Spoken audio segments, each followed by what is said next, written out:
Tarique Rahman London থেকে প্রায়শই তাদের জনসমাবেশ যেগুলো যেগুলো জায়গায় হয়, ডিস্ট্রিক্টের হোক বা ইভেন ঢাকাতে হোক না কেন, উনি ওখান থেকে ভার্চুয়ালি পার্টিসিপেট করেন, ওখানে বক্তৃতা দেন, দিয়ে থাকেন। এরকম প্রায়ই বক্তৃতা দিয়েছেন। আমি কোনোদিন তারা এই বক্তৃতা নিয়ে কোনো অনুষ্ঠান করছি বা কোনো ভিডিও করছি বলে মনে পড়ে না, কিন্তু আজকেরটা করবো। আর গতকালকে ছিল আসলে কিশোরগঞ্জের সম্মেলন, বিএনপি সম্মেলন। সেই সম্মেলন উপলক্ষে উনি ওখানে যে বক্তৃতা দিয়েছেন সেটা পত্রিকা আজকে হেডলাইনেও হচ্ছে, সেটা নিয়ে কথা বলবো। এখন হেডলাইনটা হলো যে দৃশ্যমান হয়ে উঠেছে অদৃশ্য শক্তি, অদৃশ্য শক্তি ধীরে ধীরে মাথা তুলতেছে। এমনি এইসব দৃশ্য অদৃশ্য দিয়ে একটা মাঠ পাশ দিয়ে কথা বলা, এটা অপছন্দনীয়। আপনি সরাসরি বলতে পারেন না অদৃশ্য বলতে কাকে বুঝাইতেছেন, দৃশ্যমান হয়েছে কাকে বুঝাইতে চাচ্ছেন, এগুলো বলতে পারেন না। এনিওয়ে, এটা ইনডাইরেক্ট ফ্রি কিক আর কি। যাই হোক, তো এটা কেন বলতেছেন উনি, আসলে ভিতরে কি বলছেন? মূল কথা যেটা হয়েছে, আমার ব্যাখ্যা হবে যে ডাকসু আর জাকসু ইলেকশনের পরে বিএনপিতে একটা নাড়া পড়ছে। প্রথম কথা হলো যে তাদের এই প্রো ইন্ডিয়ান পজিশনটা, ইন্ডিয়ান কোলে উঠে বসে একেবারে দালালি করাটা, এইটা বাংলাদেশের মানুষ নিচ্ছে না। ইভেন ছোটোখাটো যতটুকু সার্ভে পাওয়া গেছে তাতে দেখা যাচ্ছে যে বাংলাদেশের মানুষ রিয়াক্ট করছে তার এই অবস্থানটা। ইন্ডিয়া দিনকে দিন বাংলাদেশের প্রতিটা মানুষের কাছে, অন্য ভাষায় বললে প্রতিটা ভোটারের কাছে একটা ঘৃণিত নাম, শব্দ হিসেবে হাজির হচ্ছে। এইটা তার কানে ঢুকছে, মানে যেটা বলে না কানে পানি ঢুকছে, এই অবস্থা হচ্ছে তারই একটা রিয়াকশন আসলে এটা। তো একদিকে ওনার এই বক্তব্যের ভিতরে দুইটা প্রসঙ্গ আছে। আসলে প্রসঙ্গটা হলো যে এই যে অদৃশ্য শক্তি, তো স্বভাবতই সবাইকে অদৃশ্য শক্তি বলতে তো প্রথমে বলা হচ্ছে স্বৈরাচার ছিল, সবার তো কমন। স্বৈরাচারকে এখন যারা পাহাড় দিয়ে রাখছে, সেই ইন্ডিয়ার কাছে যে এখন বিএনপি চলে গেছে, সে নিজেই যে একটা নয়া আওয়ামী লীগ হয়ে উঠতে চাচ্ছে, এই পার্টটা লুকায় রেখে সে স্বৈরাচার বললে একটা কথা গালি তৈরি করছে। গালি তৈরি করে নিজেকে আমি হলাম সহি এই দাবি করছে। আর অ্যাকচুয়ালি ইনডাইরেক্টলি, মানে নাম না ধরে জামাতে ইসলামকে গালি দিচ্ছে। তার ধারণা জামাতে ইসলাম তার মূল প্রতিদ্বন্দ্বী না। এখানে প্রতিদ্বন্দ্বী বলতে ভোটের মাঠে যা বলে সেই অর্থে না। প্রতিদ্বন্দ্বী কিসের প্রতিদ্বন্দ্বী? হলো বিএনপি যেইভাবে ইন্ডিয়ার কোলে উঠতে চাচ্ছে, এই উঠতে চলে যাওয়ার যে প্রতিক্রিয়া হচ্ছে ভোটারদের মধ্যে, বাংলাদেশের কমন মানুষের মধ্যে, সেই প্রতিক্রিয়ায় তারা জামাত ইসলামের দিকে চলে যাচ্ছে। এই কারণে জামাত ইসলামকে তার এনিমি মনে হচ্ছে। এই জন্য এটা রাজাকার, এটা ৭১-এর অমুক করছে তমুক করছে, এই অভিযোগের একদম বন্যা বয় দিতে চাচ্ছে। সে মনে করছে এই অভিযোগ দিয়ে যেহেতু হাসিনা টিকে ছিল, নিশ্চয়ই আমি কেন পারবো না। কিন্তু যেটা সে খেয়াল করছে না, তাহলে সে জামাত যদি রাজাকারী হবে, তাহলে সে ২০০১ সালে জামাতকে সাথে নিয়ে ইলেকশন শুধু না একেবারে সরকার করছে, মন্ত্রিত্ব দিয়েছিল কেন? এটার ব্যাখ্যা কি? রাজাকারদের সাথেই তাকে এত ঘনিষ্ঠতা করতে হয়েছিল কেন? ২০০-র বেশি সিট পাইছিল ইলেকশন, কিভাবে পাইছিল? জামাত সাথে ছিল বলি, একসাথে ইলেকশন করছিল বলি, ক্যান্ডিডেট শেয়ার করেছিল বলি। এনিওয়ে, এগুলো মিলবে না কখন আমরা জানি। সার কথা হচ্ছে যে জামাতের ঘাড়ে দোষ যাবে, যেহেতু জামাত তার এই শয়তানিগুলা, এই যে ইন্ডিয়ান কোলে উঠে পড়াটাকে যে পছন্দ করছে না। জামাত হচ্ছে স্বভাবতই এটার ডিটারেন্ট ফ্যাক্টর, এটাকে বন্ধ করে দেওয়ার, এটার বিরুদ্ধের ফ্যাক্টর। এই জন্য গালিগুলা দিচ্ছে, কিন্তু সেটাও না। জাকসু ইলেকশনে তারেক নিজেকে যে শিক্ষা নিয়েছে বলে মনে করে, সেটা হলো দলের ভিতরে বিশৃঙ্খলা আছে, খুব ইম্পর্টেন্ট। আগের দিন বলেছিল ৭,০০০ লোককে আমরা বহিষ্কার করছি। কেন? তারা দলের কথা শুনে নেই। মানে এর আসল জায়গাটা এখন আসবে।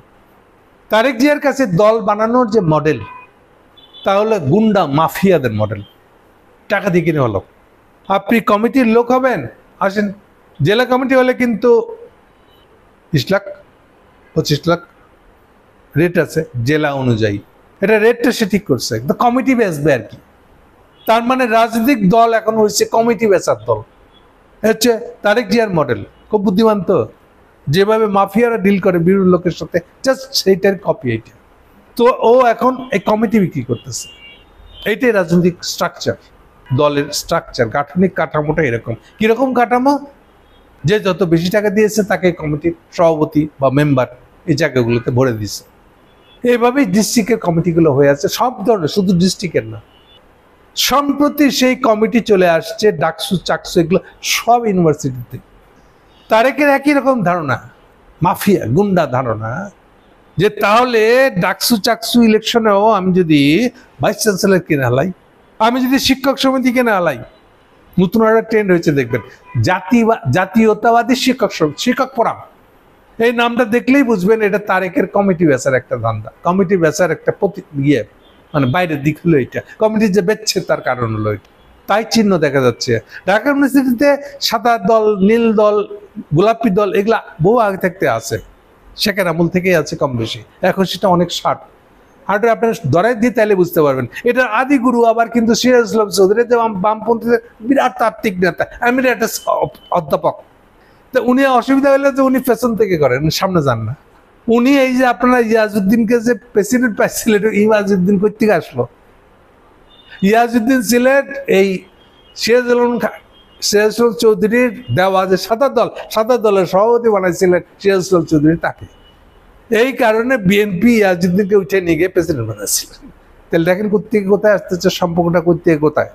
কিন্তু এখানে কি হয়েছে, একালে তারেকের হাতে পড়ে এটা এমন আকাশ প্রকাশ্যে বলে বেড়াইতেছে আমি সাদা দল করি, সাদা দল করে মানে আর 5টা ট্রেড ইউনিয়ন সংগঠন, বিএনপি সমর্থিত ট্রেড ইউনিয়ন সংগঠন যেমন হয় একদম তেমন বিহেভিয়ার শুরু করছে এই সাদা দল ঢাকা ইউনিভার্সিটির। বাধ্য হয়ে অন্যান্য ছাত্র সংগঠনগুলো বলতে শুরু করছে এই মাস্টারেরা যারা ওই সাদা দল বা শিক্ষক ফোরামের মেম্বার, তারা কি ইলেকশনের সময়, ভোট গণনার সময় বিএনপিকে রিপ্রেজেন্ট করবেন? তাহলে তো অসুবিধা, প্রশ্ন তুলছে। এইটা ইদানিং তারেকের কারণে এমন অবস্থায় চলে গেছে যে সে just like a trade union, একটা বিএনপি ট্রেড ইউনিয়ন জানাবা। ফলে স্বভাবতই তার পদোন্নতি সুযোগ সুবিধা বাড়ানোর জন্য সে তার পদটাকে ইউনিভার্সিটির কাজকর্মের মধ্যে হাত ঢুকাবে। তাহলে বিএনপি মানে তারেকের যেই সেট মডেলটা সেটা হলো এই যে সে আজকাল ভিসি ইউনিভার্সিটির মাস্টারদেরকে পর্যন্ত কিনে ফোরামের মধ্যে ঢুকেছে, ওই একই কমিটি বিক্রি করে কমিটি তৈরি করা, দল বাড়ানো। বুদ্ধিটা দেখেন কত সুন্দর, মনে হচ্ছে হ্যাঁ খুবই বুদ্ধিমান তো একেবারে। এইবারে ডাকসু ইলেকশন তার পক্ষে না এসে যায় না কেন? ইউনিভার্সিটির টিচার এরাই তো প্রশাসনিক কাজকর্ম করবে, ইলেকশন পরিচালনা তো ওরাই করবে। তাহলে এই লোকগুলাই যদি খোদ আমার কমিটির লোক হয় তাহলে তো আমি জিততেছি। এই ছিল তারেকের আশা, পরিকল্পনা। এটা ঢাকা ইউনিভার্সিটিতে অত স্পষ্ট বোঝা যায় না, শার্প হয় নাই ভাইস চ্যান্সেলর কারণে। কিন্তু জাহাঙ্গীরনগরে গিয়ে জাস্ট এটা উল্টা হয়েছে। জাহাঙ্গীরের আরও একটা ঘটনা ঘটেছে, একদিকে তো ভিসিকে বসাইছেই, ভিসিকে বসানোর জন্য তার দলের আর এক নেতা আবার ভিসির কাছ থেকে টাকা দিছে বসে দেওয়ার পরে। ফলে সম্ভবত এটা কেনা বেচার একটা হাট হয়েছে। ফাইনালি যেটা হয়েছে ইলেকশনের আগ দিয়ে, জাহাঙ্গীরনগরের ইলেকশনের আগ দিয়ে এটা দুইটা ভাগ হয়ে গেছে, ওই শিক্ষক সমিতি, শিক্ষক ফোরাম, এক ভাগ ভিসির পক্ষে, এক ভাগ ভিসির বিরুদ্ধে। এইটারই ফেরে পড়ে ইউনিভার্সিটি ইলেকশনটা বাস্তবায়ন করতে গিয়ে তারা জট পাকায় ফেলাইছে। তাহলে আলটিমেটলি তারেক জিয়ার মডেলটা কোথায় গেল, কোথায় গিয়ে এন্ড করলো? এই যে সবকিছুকে মাফিয়াদের মতন কিনে ফেলবেন উনি, স্বাভাবিক একটা মানুষের স্বাভাবিক ট্রেনটাকে সে রাখতে দিল না, রাখতে দিবে না, নিশ্চিত করতে হবে টাকা দিয়ে কিনছি আমি। একদম খুব বুদ্ধিমান না, রাজনীতির টাকা দিয়ে কিনবে, টাকা দিয়ে কেনার একটা রাজনীতি কমিটি উনি চালু করছে, এইটা হলো তার মডেল। তো এইটার কারণেই তুমি সব জায়গায় আসছেন জাকসুতে। ওকে, এখন রাকসুতে গত 2 দিন ধরে কি চলতেছে? রাকসুতে যেটা চলতেছে সেটা নিয়ে একটা আলাদা প্রোগ্রাম করতেছে আমি একটু পরে, এটা শেষ করিনি। তাহলে তারেকের মডেলটা হচ্ছে যে আমাদের ইউনিভার্সিটির কমিটি পর্যন্ত কিনে হালাইতে হবে। তাহলে সাধারণভাবে তারেকের রাজনৈতিক মডেলটা হচ্ছে কমিটি বিক্রি করা। এই কমিটি বিক্রি করা মডেল উনি চালাইতেছেন একদিকে, এই জন্য বিশৃঙ্খলা হচ্ছে, দলের সিদ্ধান্ত দলের কর্মী ইউনিভার্সিটির মাস্টাররা মানছে না। উনি এখন তাই হুঙ্কার দিয়ে বলতেছে আপনাদের জাতীয়তাবাদী শক্তি সবাইকে মনে রাখতে হবে, আপনারা অবশ্যই দলের কর্মী, দলের সিদ্ধান্ত না মানলে কিন্তু আপনাদেরকে বহিষ্কার করে দেওয়া হবে। এইটাই হুঙ্কার দিয়েছেন উনি কিশোরগঞ্জের মিটিংয়ে প্রধান। এবং কালকের বক্তৃতা খুবই অ্যাগ্রেসিভ বক্তৃতা ছিল ওনার, সবাইকে ডিসিপ্লিন শিখাচ্ছিলেন আর কি। ভাই সাহেব, তারেক ভাই সাহেব, যারা পয়সা দিয়ে কমিটি কিনছে তারা আপনার ডিসিপ্লিন মানবে? এটা আশা করেন কেন? দেখেন এই জায়গায় আপনি চলে যাচ্ছেন আদর্শ মতাদর্শের জায়গায়। যেহেতু বিএনপির আদর্শের লোক, তাহলে নিশ্চয়ই তারা বিএনপির আদর্শের প্রতি লীন থেকে, সংশ্লিষ্ট থেকে তারা খুব সৎভাবে দলের সিদ্ধান্ত মেনে চলবে না, চলবে না। তারা বলবে আমি পয়সা দিয়ে কমিটির মেম্বার হয়েছি, আমি কেন দল কিসের দল, এটা কারা কি করতেছে তাদের কথা শুনতে হবে নাকি? যেটার ভিতরে আমার স্বার্থ আছে আমি ওইভাবে কাজ করবো, দলের সিদ্ধান্তের ভিতরেই আমি আবার হাত ঢুকাই দিব, যেটুকু করলে আমার লাভ আছে। কেন করবো না আমি? কারণ আমি টাকা দিয়ে কমিটি কিনছি। এইটা তারেক সাহেব বুঝতে পারেন নাই। তারেক সাহেব এখনো, এটার সোজা কথাটা হলো, তারেক সাহেব এখনো রাজনীতির শব্দের অর্থ কি এটা বুঝেন নাই। তারেক সাহেব বাংলাদেশের রাজনীতি যেটুকু এখন বাকি আছে, এই বাকিটুকু অংশকেই উনি কমপ্লিটলি করাপ্ট করে ফেলবেন। একটা করাপ্ট শুরু করছিলেন এরশাদ 83 সালে, এই প্রথম উনি গুন্ডা পয়সা নিয়ে বিরোধী দলের আন্দোলন রাজনীতি ভেঙে দেওয়ার চেষ্টা, এই যে ছাত্র সমাজ, জাতীয় ছাত্র সমাজ, এটা দিয়ে এরশাদ সাহেব শুরু করছিলেন। আর এই সেকেন্ড ফেজটা শুরু হচ্ছে এখন তারিখে রাতে কমিটি বিক্রি করা নিয়ে। কি মজা না, কমিটি বিক্রি করে করে উনি আয় করবেন। দেখেন না, এর ফাঁকে তো তাইলে আবার ভিসির কাছ থেকে ঘুষ খায় দলের আরেক নেতা, কেন কি করে করে? আপনি টের পান না যে আপনি কমিটি বেচবেন? এবার দেখেন আপনার ঘনিষ্ঠ লোক সে গিয়ে ভিসির কাছ থেকে টাকা নিচ্ছে আবার, এবং এগুলোই তো করবে।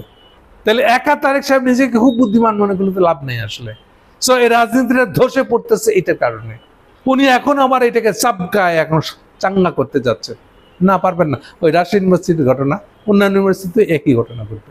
সো করাপ্ট রাজনীতি, রাজনীতিকে করাপ্ট করার দিক বন্ধ করেন, রাজনীতিকে এটা বুঝতে শিখেন। আমার মনে হয় এই জীবনে আপনি আর পারবেন এটা কোনো বুঝতে। বাকিটা আল্লাহর ইচ্ছা, আল্লাহ যা ভালো করে আপনার জন্য তাই আপনার কপালে থাকবে। Thank you.